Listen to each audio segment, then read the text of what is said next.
something that you can rely on in the fact that you do have a slow.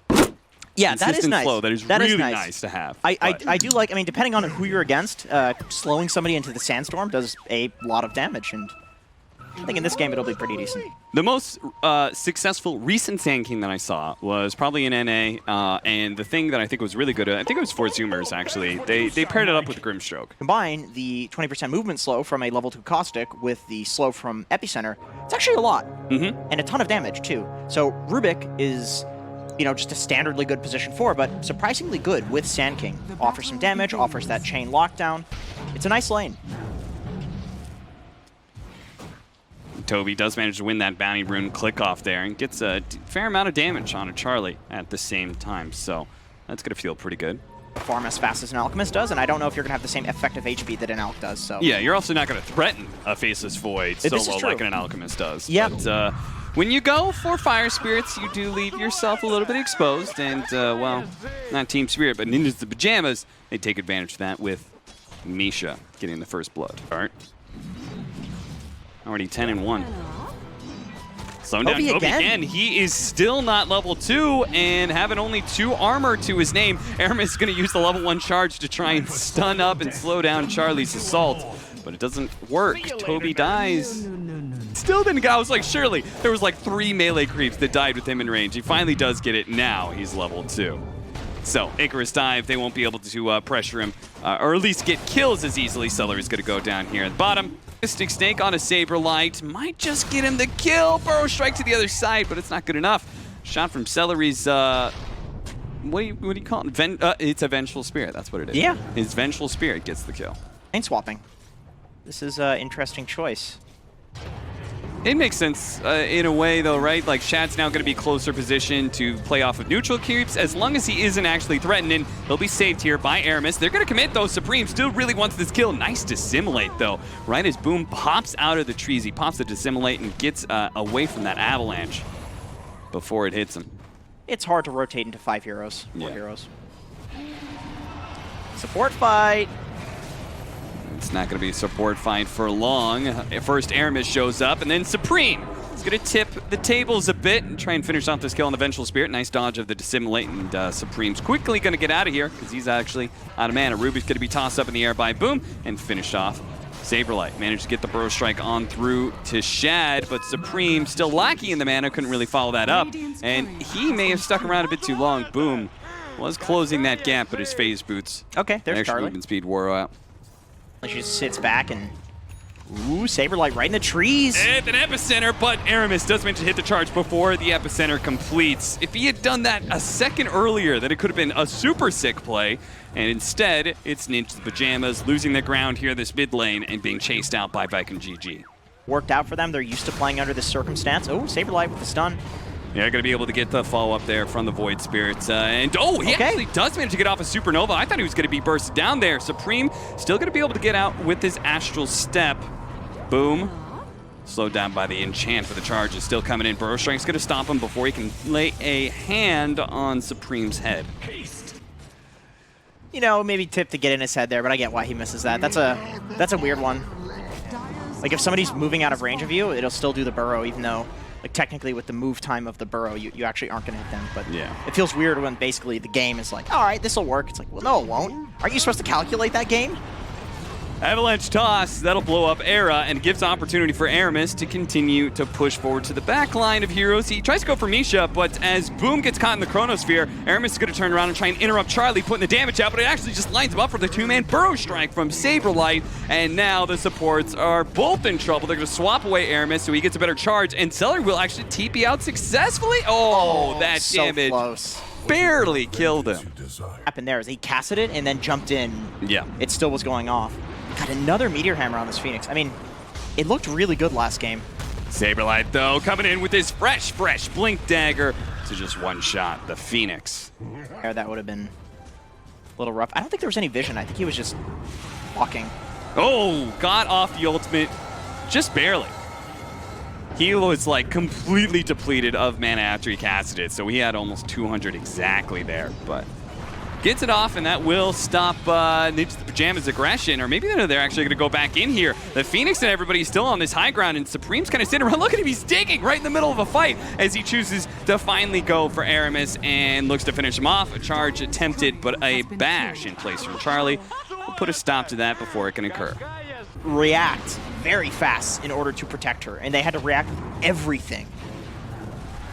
So you have this huge counter commitment. Somewhat viable again. Number one. Oh, okay, Saberlight. And this is exactly why Ninjas the Pyjamas, they immediately went for the smoke and are looking for another opportunity to claim a life, but Viking GG, they're all centered around this mid lane. They have understood the pattern that Ninjas the Pyjamas has presented, which is they are all in on trying to get this mid-tier 1 tower as early as possible. A toss forward, but there's still another astral step from Supreme, so he's going to be good. And if you successfully defend that kind of aggression, what ends up happening is taking a mid tower yourself is rather easy, and we're going to see if that glyph can actually stop this. They're going to come back in with Charlie here, who has Chronosphere. Aramis, though, is able to charge away. And Aramis just copied him. Get it off cooldown, man. Nice 2-mana avalanche. He'll hit the Enchantress for a bit, but value raindrop. Raindrops are so good versus a Tiny, and seeing all those heroes, they see an opportunity to jump onto the mid lane, but Shad did manage to get off his ultimate, and Saberlight can't turn around to catch up because of the Stone Gaze, so he's just burned out. Oh, inside of the Sentry, Supreme, he actually gets bashed up there right as he was looking to dissimulate to the other side. He waits for the Spirit Breaker to attempt his ultimate, and it dissimulates up to the high ground. They have the vision of it, but they couldn't get the charge fast enough. Looking for the Medusa in the triangle. She's not there, though. And if she's not there, they can get this bounty rune. They're trying to bait it. They're going to bait it out, waiting for Dude, somebody Aramis to come along. Instead, okay, they do actually That's get a good Boom. kill. He walks up to try and get that bounty rune, is indeed baited. Caught, the courier goes down for the Medusa as well, and Supreme still looking for another here. Nice dissimulate dodge of the magic missile, catches Toby enough. The swap back, though, gives Toby an opportunity, but they're going to Chronosphere to seal the deal. Make sure there's no Supernova. That Chronosphere caught Supreme as well. Got Supreme a little bit low. Saberlight is quite low as well. The Medusa could almost finish them all off if he just had the vision to be able to do so, but now they're just playing an in-and-out game. Guerrilla War for it. Inside of the trees, Saberlight hits him with a Burrow Strike, blinks away before any damage comes his way, and Charlie, with no disables out on the field, is pretty fearless in just tackling Shad where he can. He's got the time walk to be able to undo whatever limited damage the Medusa can put out, and they just wiped Viking GG behind their own tier 2. Man, another one of those. Oh, all TPing top. Oh, they all wanted to get away from Boom, and he blinked in just a tad too late.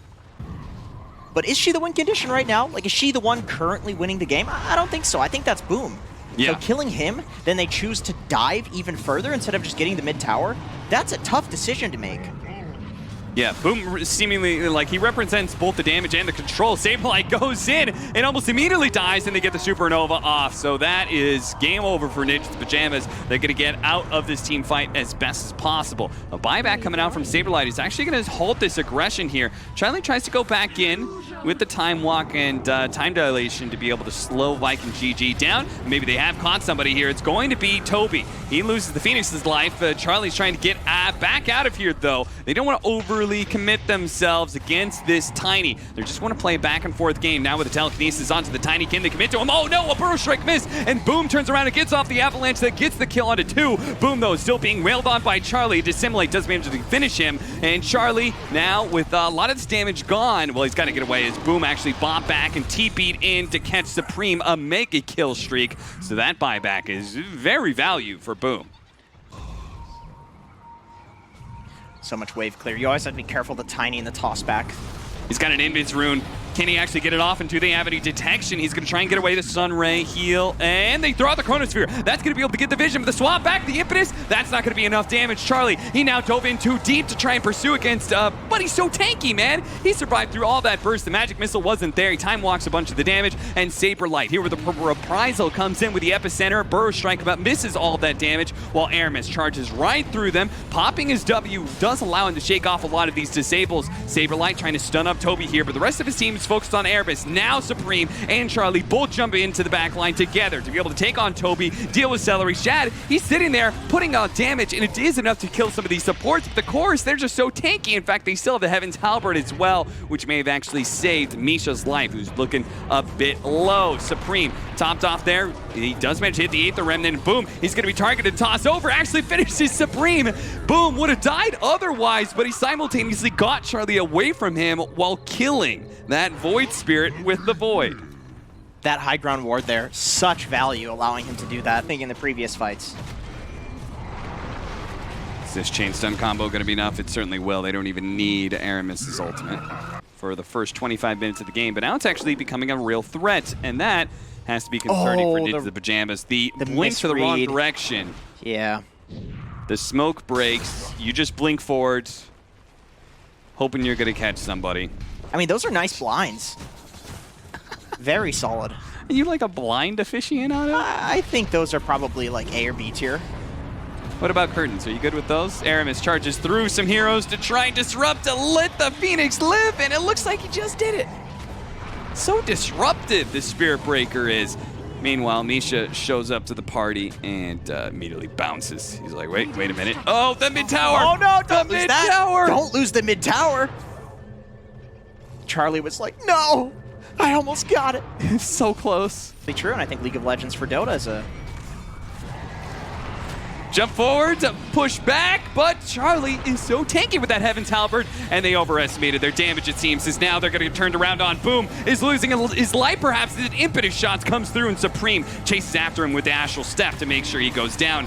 Push back onto Misha there, keeping him in range of this Medusa's, laying out the damage. The MKB does do the trick, but it's Boom for Misha. That is not a good trade-off for Viking GG. Boom is back into it with a buyback, and they're going to try and make the most of it by taking Roshan. Saberlight setting up with the epicenter. Can he actually catch somebody this time? It's just the Medusa. It's not that big of a deal, especially with the swap back coming in. Celery does manage to get off the magic missile, won't be able to get away from Supreme so easily. Boom, he pops himself out and kills Saberlight. Just as quickly as they go into the Pyjamas, they hop back out again.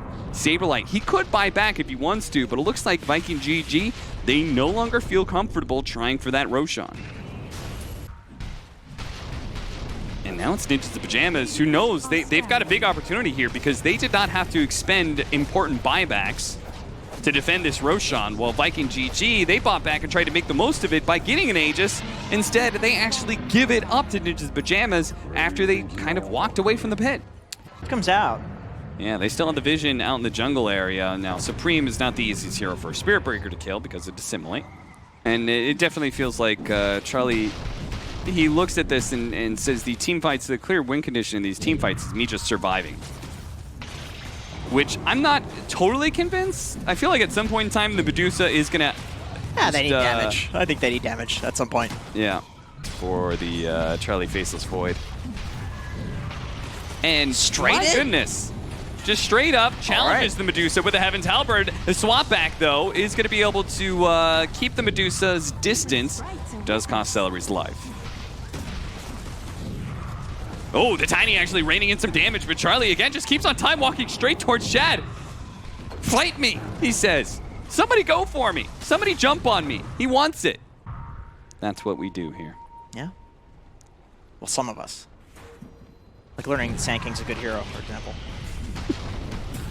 Man, he is pumping through some of that mana shield pretty quickly here. Initiation from Boom was actually immediately stopped by Saberlight thanks to the high ground vision. As soon as he blinked in, he got stunned. Fortunately, there is the Medusa to be able to save the day with Stone Gaze, and he actually did manage to catch the Void on the left-hand side there. They're not going to go for him, though. He's like, they've got the second life. Who cares about him? Let's do to Ninjas the Pyjamas what they've been doing enough.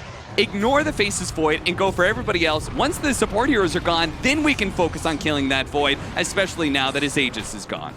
Dragonlance? They're going to try and slow down this Medusa here, see if they can poke her enough that she's forced to back away from all these barracks. The swap in, that wasn't on a Medusa. That was a swap back on Supreme, I think, which he immediately Astral Stepped back in. I think that was supposed to be a combo there. Shad, who activated his BKB, is very low on mana. Fortunately, Aramis makes the initiation on Saberlight and catches him. They just needed a front line for the Medusa to pump out the damage, especially with the Supernova. That forces Ninjas the Pyjamas away. They do have the buybacks, though, trying to stop the TPs, but no! They didn't catch him in time. The Medusa gets out. The rest of the heroes, yeah, it'll be nice. Kill Toby. Maybe you can catch Aramis here. But if they had caught the Medusa there, that would have been a massive win. Pretty hard against this Medusa. She's level 25 now. Split shot Scotty. Looking at him, Charlie. Eat the Remnant here to chain stun a little bit. Still with the BKB. It's up. He can pop it if he wants to. He's going to pop the Stone Gaze instead. Forcing the time walk backwards here. Saberlight trying to get away. Nether Strike is going to be able to push him into the damage from the Medusa. Now the Medusa's out of mana, but the swap back comes in again. Charlie on pursuit here, but time dilation. He can't really catch up because the BKB is slowing him down with the Scotty. He's being chain stunned too much. He time walks back behind the tier 2. Barely living for now. Supreme sees Celery, looks at that and says, that's an easy cleanup, but we got to get out of here. I can kill that support, but the rest of us need to try and back away until Charlie is ready to go back in again, and that's his moment. He sees Aramis is out of position. Now they're going to be able to blink forward with the catch of the telekinesis on the Boom as well. Charlie, he has to deal with that combo damage every single time and time walk backwards just in case. Nice dive into the Yule Scepter that perfectly charges in with Aramis. And that'll chain stun nicely onto Era. He'll die just like that. Now, Viking GG, they're in a good position to control the Roche Pit. Spots Misha. It should be a very dead Enchantress unless the Force Staff's Nether Strike is going to keep in range of the Medusa once again. But the Heaven's Halberd is actually maybe the same to Grace. Boom, in some trouble, has the Orchid on him, but because of the Stone Gaze, they have to back away. They could not commit any further, even though Boom looks so low. Still, though, they've blown everything. They've used Stone Gaze, they've used Supernova. This is go time for Ninjas the Pyjamas if they can just fight through this damn Medusa, but she's pumping out so much damage, and a second Supernova coming out with the refresher from the Phoenix, and that spoils the fight for Ninjas the Pyjamas. They lose 2, and Viking GG. Have they finally broken things up a little bit? They still have plenty of damage to worry about from Charlie and Supreme, but without the control of Saberlight, things become a lot harder. Heroes are almost up, and Aramis has vision of him. He's going to try and make sure nobody can get close to this pit. Supreme, he can kind of run in there. He doesn't actually opt for it. The Chronosphere goes out. Did he time it? No, the Aegis actually picked up by Shad. Charlie, he goes in, tries to grab what he can, but he finds there's nothing there to grab. Charge through, time walk. Okay, Charlie, looks like he should be able to get back to his base safely. Really, Ninjas the Pyjamas, this is going to be, if they can manage to do this, it's going to be miracle hold from them. They need some perfect initiation from Saberlight, and he has struggled to be able to find that throughout this entire game. We start off with the Heaven's Halberd, just kind of poking, slowing this down as much as possible. Unfortunately, they use the glyph at the same time, so Medusa simply just backs away. Another Heaven's Halberd. But eventually, those are going to run their course. Saberlight, Burrow striking. He's got to be careful of that Lotus Orb, though. Look at that damage. That is, ooh, you got to be aware of that. Not just the Medusa, but the Tiny is now pumping out some serious physical damage thanks to his Aghanim Scepter. I'm checking some trees at Ninjas the Pyjamas. Sandstorm is making it a little annoying as they're easily killing the creep wave, and then the Medusa's just kind of left alone. And they are kind of burning through some of her mana here. The Force Staff isn't going to be able to get him away from the Nether Strike. Saberlight in some trouble here. They do manage to catch him with Boom. That'll finish him off. No buyback. One down. Ninjas the Pyjamas. Are they going to wait for part 2? Oh, God. We lost some vision, but it's all good. Here in the studio, we're back. This is not working. The artillery coming in from Shad, all the way from downtown, just laying into this tier 3 tower, and Ninjas the Pyjamas are like, I don't even know how to get to him, let alone kill him. The smoke as they push forward. They know this is where Ninjas the Pyjamas is really going to make their last stand. Jump forward from Charlie, goes at the Chronosphere, really only catches the Vengeful Spirit. That's all it hits there.